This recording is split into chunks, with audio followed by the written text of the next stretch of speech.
introduce our guest disruptor.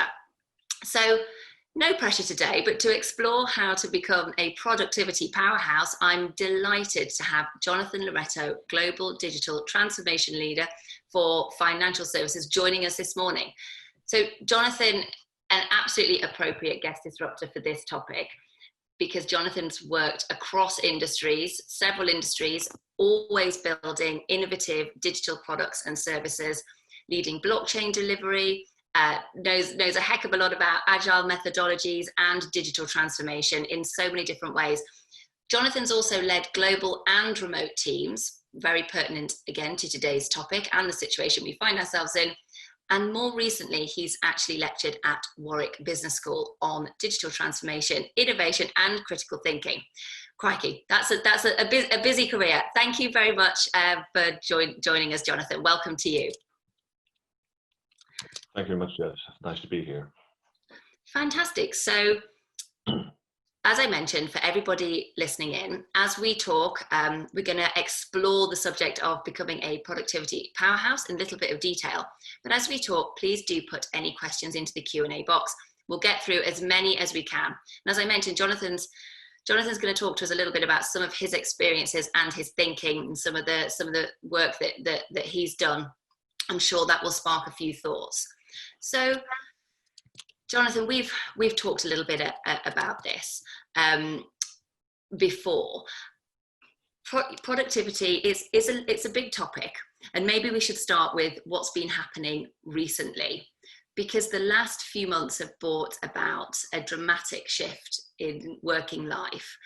And I mean, what has this taught you, I guess, about people and organizational culture? Well, thank you very much for that, Jess. I think, hopefully no one's going to object, but I think in the last 4 months, we've seen unprecedented changes in not only British life, but life around the world. I mean, just some of the statistics I've seen recently, 50% of the UK working population has been on a government payroll. 1 in 4 people globally, 1 in 4 of 7.5 billion people.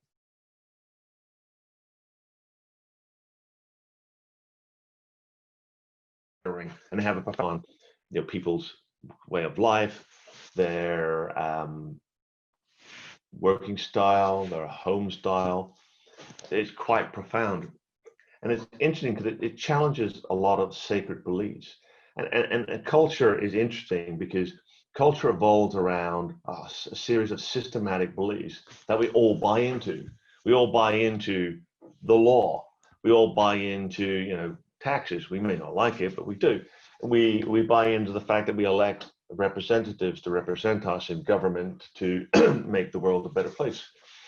And in these 4 months, we've seen a lot of things we've believed in change. We always believed that the best way to do things is to fly to a place, get a whole lot of people in a room and work the problem through. We haven't been able to do that. We believe that, to spitball, to get some ideas, to move forward, we've had to, basically get around a whiteboard, draw it all out and get the ideas, but we haven't been able to. So we've had to move forward. We've had to engage in different ways of thinking. And, I've set up a large number of agile organizations, and there's always a big belief in agile organizations that you have to form the teams together, storm them, and then norm them, and then you can move them around and as you evolve. But we haven't been able to do that. So we've had to look at different ways and different techniques, because it's not a case of sitting in a meeting room going, well, I don't think I like that, therefore I'll just put this. We have to get to a room or a whiteboard or something.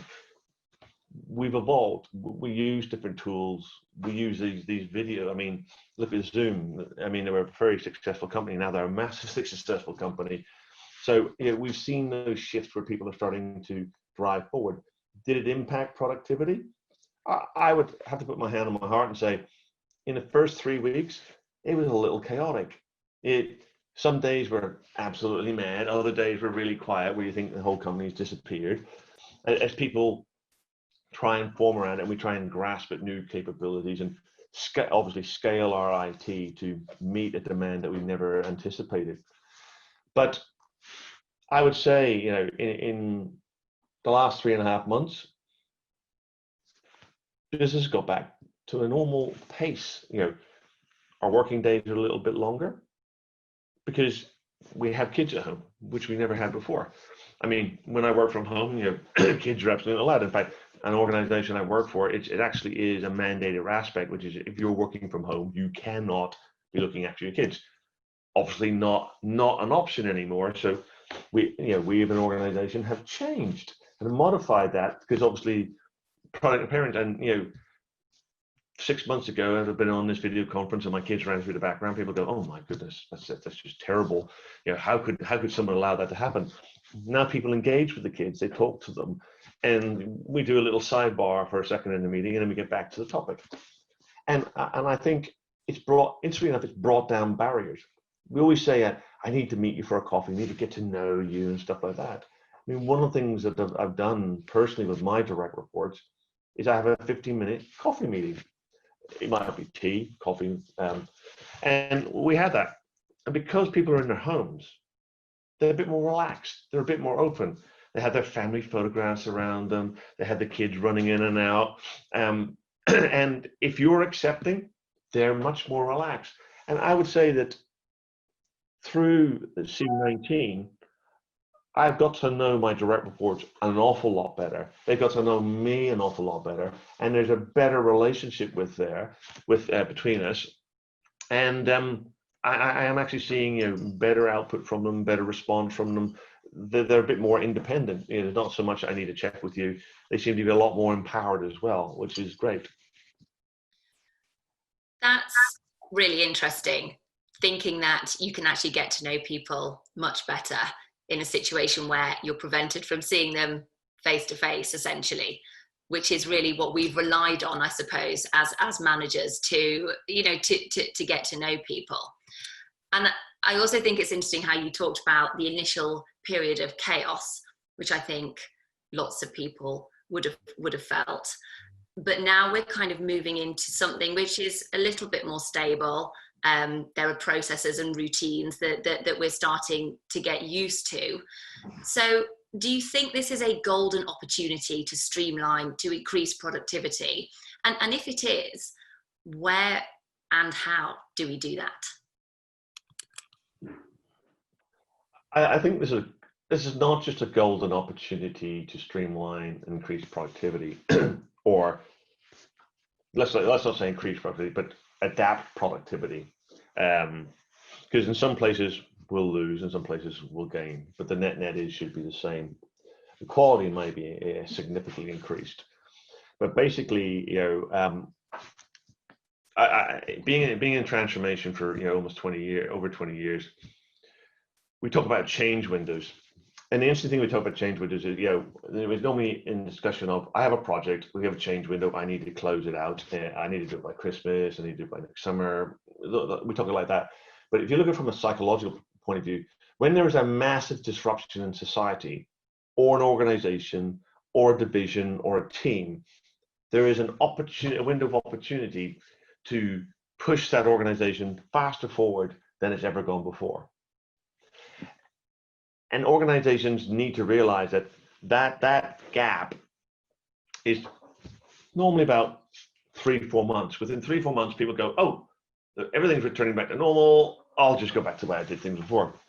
And organizations need to realize that this is the biggest opportunity to change the working life, the engagement with the employees, how you look at productivity and workloads since the invention of the spinning jenny back in the late 17th century, which is where all of our structures, departments, and business culture has stemmed from, particularly in the UK. And being mindful that the UK based template of industrialization has been, you know, moved across the world vastly. So how do we do that? Well, what we need to do is realize that the things that you believed over the last 10, 30, 40 years in your organization are no longer absolutes. there's a great belief that I have, and something I've used in analyzing organizations, understanding barriers to changes, which is what I call first principles. So if people are familiar with neuropsychology, there's human beings have biases. Biases help us cheat, get through the day without having to use too much brain power. So there can be things like when people go that is a systematic response, it's a bias response. And there's certain things that when people present information, there are biases that go in there. The reason I'm explaining this is because large organizations have the same biases. They're first principles. They're not the principles that were laid down culturally or neurologically between groups of people at the inception of the organization. They are principles that are normally incorporated when the company goes through hypergrowth. So if you look at a lot of the large organizations today, the hypergrowth cycle was not surprising the 50s and the 60s. So what were the characteristics of the 50s and 60s? Well, if I make no decision, I can probably do double-digit growth. The population is expanding, people are spending money, it's all good. And being asset rich or asset heavy, as we call it now, is good. Look at the internet companies. They went through hypergrowth through the 90s, where rapid growth was not a thing. You had to understand your differentiators, where you're going to position your marketplace.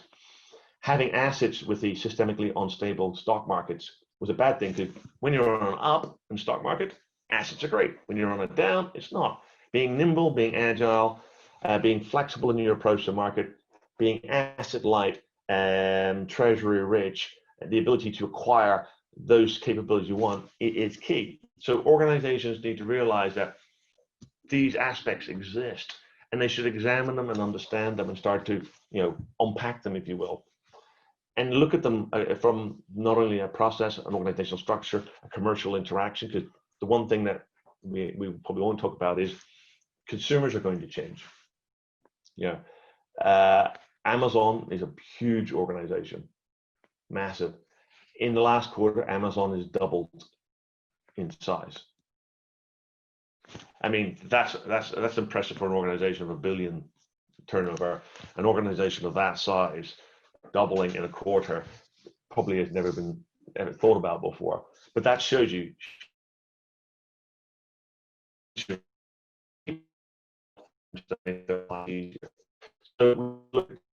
our customers change, how our employees need to change, how our organization should change and shift. So we're actually seeing a true digital shift. Quite a lot of times over the last 20 years, a lot of organizations have played. We've added digital to the side. We've added a website, a mobile app, but our core remains the same. There's an opportunity to change that, and through that, the productivity, new ways of engaging employees remotely, the ability to give employees the choice to basically, do you want to come to the office or do you not? I mean, the organization at the moment, we are seriously curtailing all of our travel budgets, because we have productivity at equal to pre C19 levels, and in some cases 15% higher, which is great. We have rituals in Agile, like the PI planning and so on, which normally took a whole week and hundreds of people flying in, which we now do remotely within 2-3 hours over 3 days to break up the workload. So it's 1 day of work, and it's better. It's actually hundreds of times better, because we've done all the prep to get it online. We have the tools, we do the changes online, and when it's finished, it's ready to roll. We can just push it out to the teams and they can start engaging in their backlogs. So there's an opportunity to really drive things forward and change it if senior executives and senior managers are ready to make those levels of drive and future sort of bets. It's interesting that you mentioned travel and flying, and really interesting that you could actually increase productivity in these times by 15%, bearing in mind all of the change that people have had to adapt to. That said, travel is a status symbol really in jobs, and people enjoy it. It can make them feel rewarded. So I guess, how do you think we can replace that Or is it a case of people have to think fundamentally differently about what status means in roles, or about what success looks like? I think so. I mean, it's always, I mean, I always find it interesting that people consider flying a status symbol. I mean, to be honest, to me, it's, you know, flying is no different from getting on a bus or a train. It's something I have to endure to get to where I need to do the work I need to do. Maybe I'm a bit unusual there, but the time it takes away from my family is significant. You know, I disappear for a week, and years ago when I lived in Australia, I traveled so much that literally I would be away from Monday to Saturday morning, literally have enough time to drop off clothes, get them washed, fit a new pack, and disappear. And I did that, you know, for 2 or 3 years. And, you know, and now I've had the opportunity to reflect on, you know, time with family. And, you know, it's kind of interesting that, you know, I think there's a threshold with people at the moment. You know, leadership, senior leadership are reflecting on, do I really need to sacrifice my family life to operate at the level I am? And, you know, to the previous points, I don't think you need to. But it was kind of interesting. I think it was Cloud Currency, their fintech, very successful one. And basically, they did an interview with their staff. And the reason I say that, because most large organizations, there's a blend of sort of different ages in the staff, so it's very difficult to do these sort of surveys. Where they're a medium-sized organization, so they did a survey of their staff and said, basically, do you see yourself ever coming back to the office 1 day a week, 2 days a week, 3 days a week, or 5 days a week? It's kind of interesting. Everyone under sort of 28 wanted to come back to the office at least 4 days a week. Everyone sort of over 35, 36 really didn't want to come to the office at all, and yeah, 1 day a week, or could come in a couple of days a month. And it's kind of interesting because those with family value the family life, and they value the fact that they don't have to commute. It's a bit of a while ago, but when I was in my 20s, you know, I wanted to go to work, go out, hang out with my mates, have a few drinks, and go on to parties and so on. So there's sort of that sort of stratification in the sort of the layers of the organization and the ages as to what socially they want to do. Do I want to go out late at night and have drinks and meals in London? No.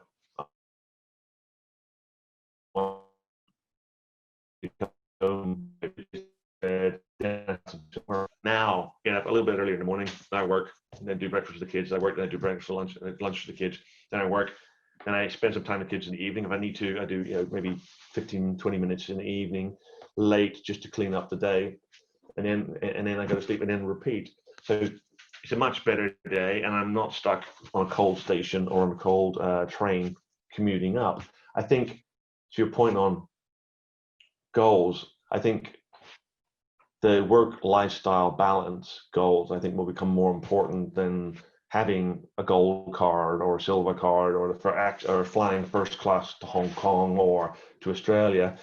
So basically, I think, you know, we will shift around a lot, and we'll also find that, you know, the status of the big office might change. I swapped the big office on the corner of the floor plan for a nice, comfortable office that's at home, where, you know, I can get up and have a cup of tea every now and then, but I can, you know, go pick the kids up at the end of the day, assuming that, of course, they return to normal in September. So I think, you know, our goals will change at different levels and ages in society. But I think, you know, the stress levels, I think, in organizations will come down significantly. It will have, you know, people a little bit more relaxed and a lot more productive. Yeah.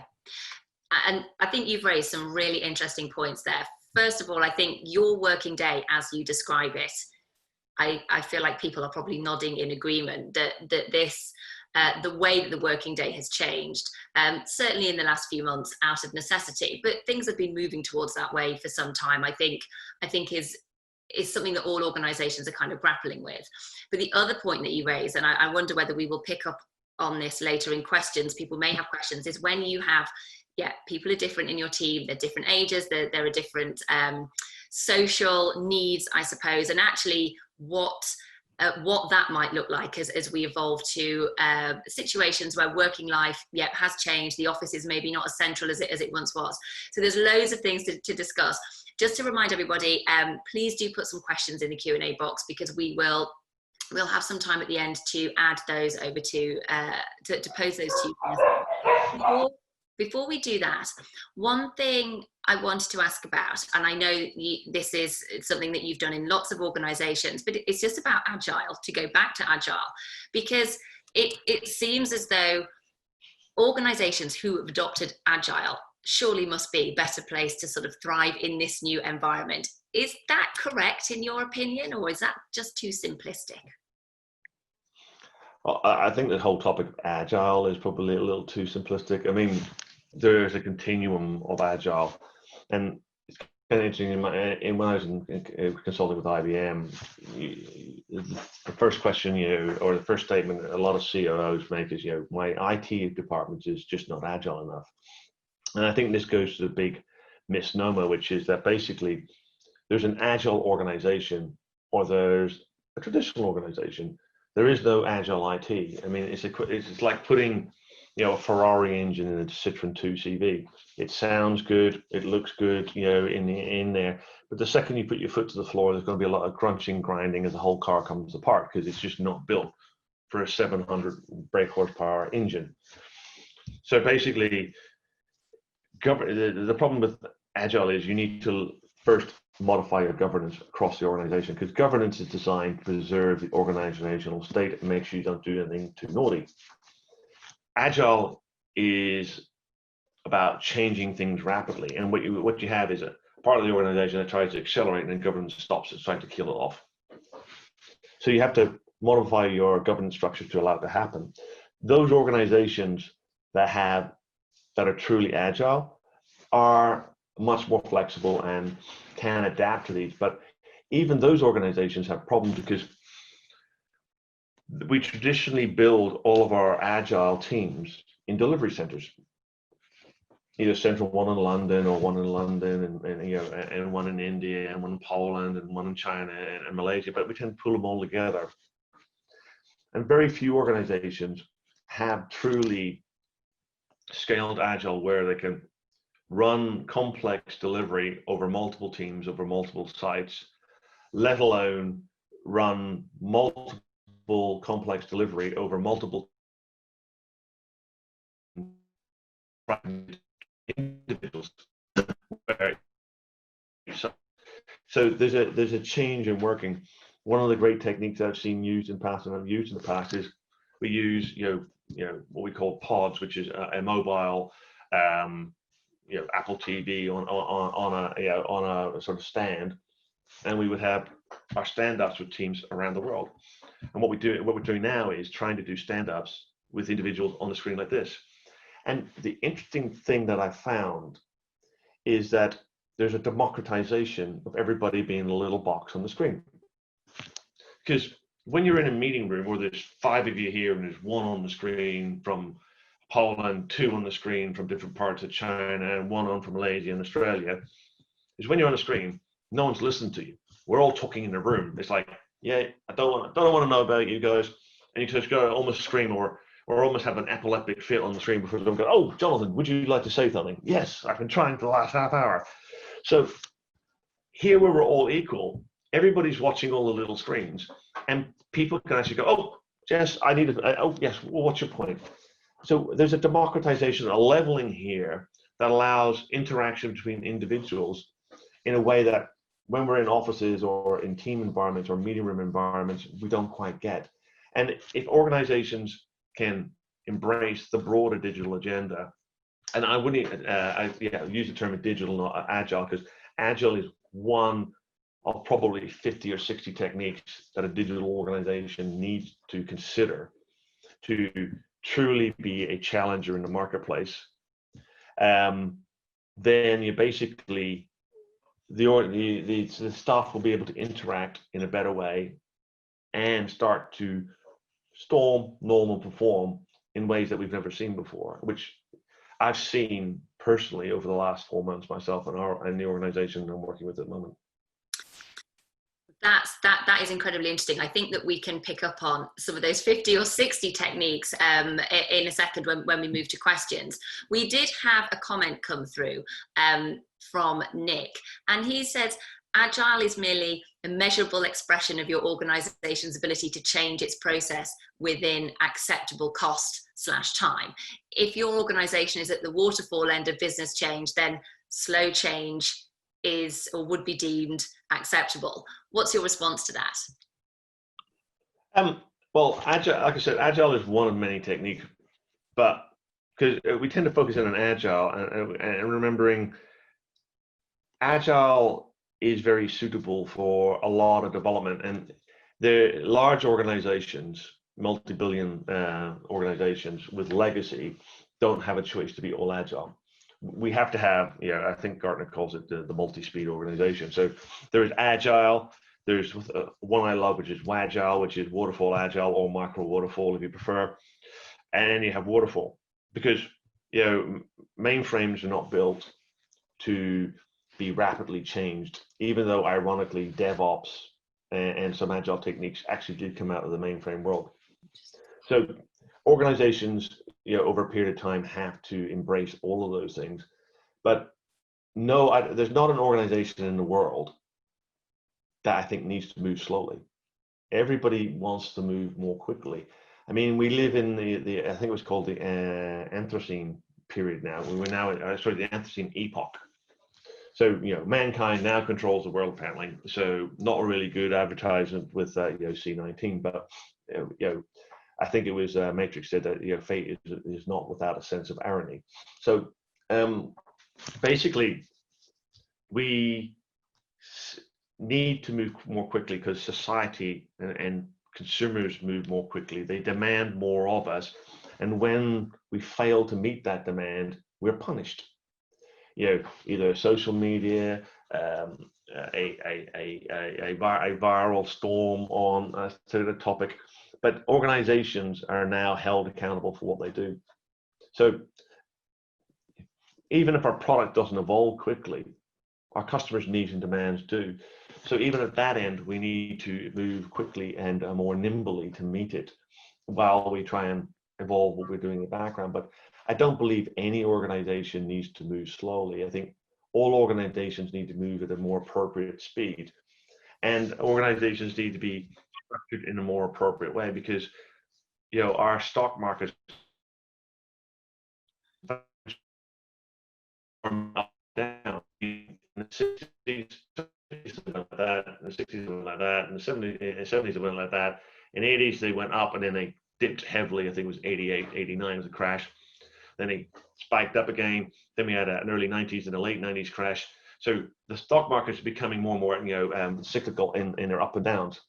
So organizations, even from a financial structuring and operational structuring, need to be structured in a way that allow them to seamlessly move through the marketplace, build their products, develop their products, deliver their products, meet their customer expectations, and not get sidewinded by significant ups and downs in the marketplace. And we see a lot of more modern organizations able to weather that more easily, and more traditional organizations not. But I will say that it's not a total sort of old bad, new good. There are a lot of great organizations out there that have been around for hundreds of years, and there's a lot of small organizations that have been around only a couple of years that still haven't quite worked it out.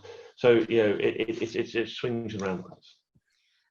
Thanks very much. I think we can pick up on that just in a second. One question that's come through is about automation and productivity, because those two things dovetail, and theoretically automation will make us all more productive. I'm sure there'll be some bumps on that particular road. Do you think that the current situation is a catalyst for automating people's work? In a couple of years' time, will we have a bot for every person, I guess? That's a lovely concept, really.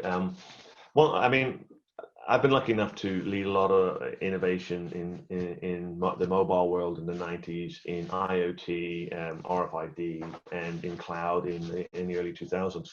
And the one thing that I've always found is that it always takes 4 times as long to get to where I thought we would be. 20 years ago, I thought, the old tap and go, the NFC. basically, I thought that would be rolled out by 2005 because I actually remember working on it. And basically, it's taken almost 20 years for it to be prolific. And actually, interestingly enough, COVID-19 has suddenly made everybody go tap and go, tap and go. Beforehand, it's like cash or card or swipe. So, I mean, even my mother, who's in her mid 70s, tap and goes now. Where in the past, she would put a card in and type the number in, even though you could just go tap. So, she actually started to use Apple Pay as well. So, an interesting adaptation because people don't want cash and they don't want you to touch their machine anymore. But I basically sorry, I was going to say. So I think we see these changes coming in overall. Sorry, I've lost my train of thought. So, quick question, okay? Well, we're thinking about automation. Is whether we could get to the stage where we all have certain parts of our work automated, whether we've got a bot that we have to look after, or whether that's managed centrally, I don't know, by IT functions or something. Do you think that is more likely to accelerate now that we have this big shift in working life?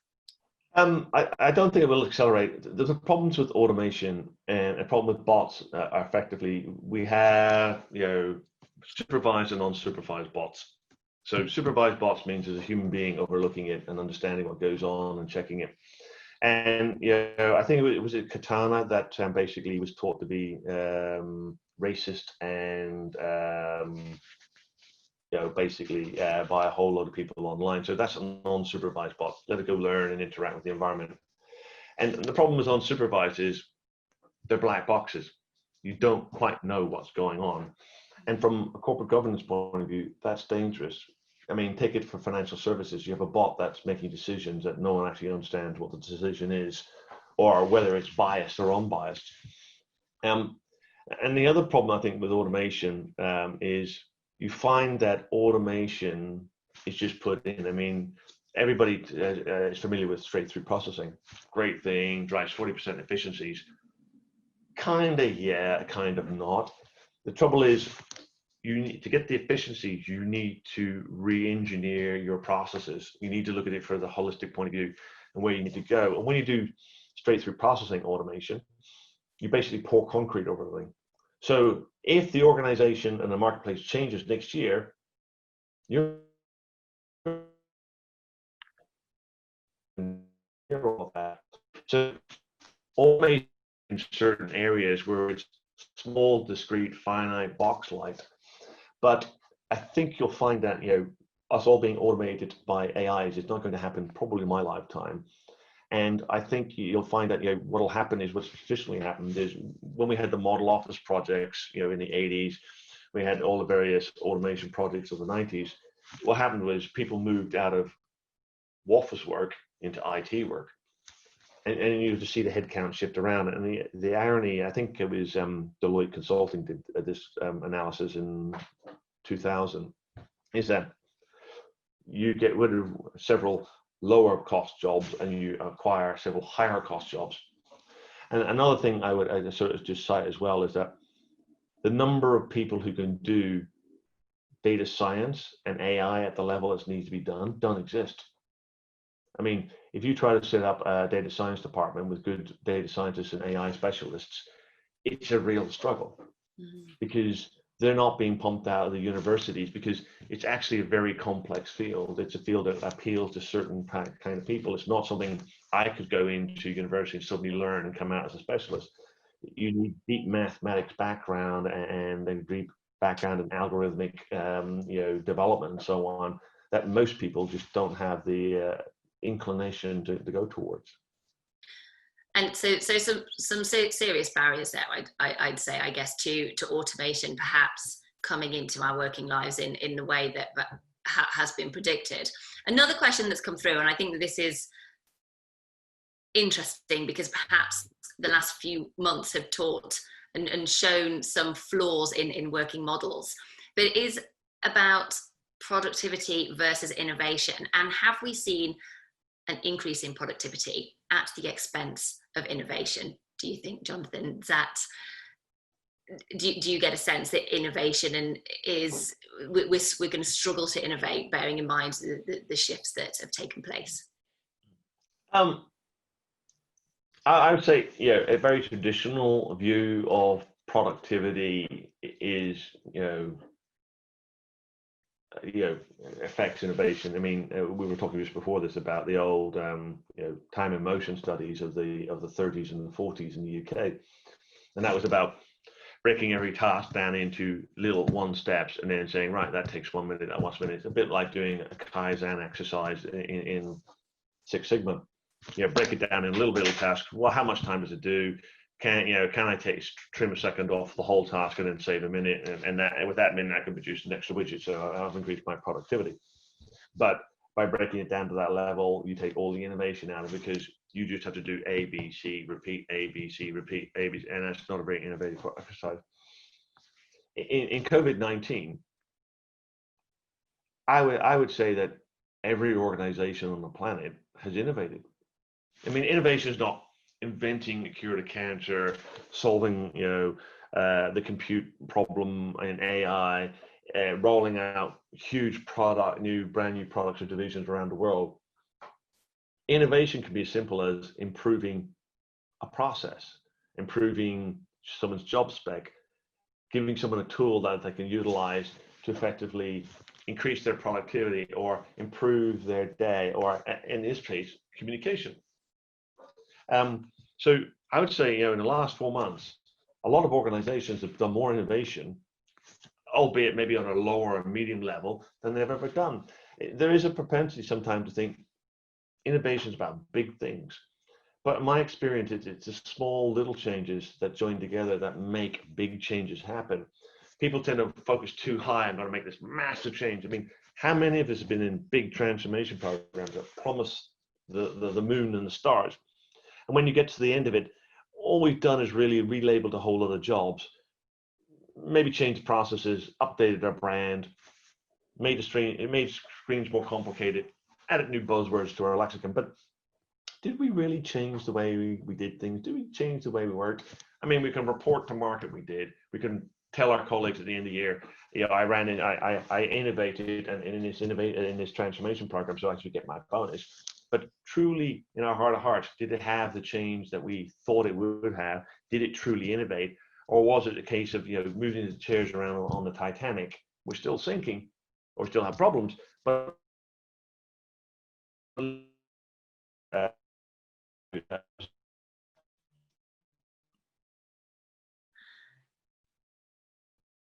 Jonathan, thank you.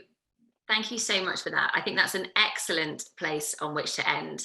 It's a really positive message with respect that innovation is these small things, these incremental changes. And I would agree. I think every organization, if we were going to reflect a little bit on the past few weeks, has certainly made plenty of small changes. So we're all innovating, which is excellent to hear. We have to finish it there because our time is up. Thank you very much, Jonathan, for a really fascinating discussion, for sharing your experiences. I think productivity is not an easy topic on which to discuss, but there's plenty more that we could have talked about. So thank you very much for joining us today.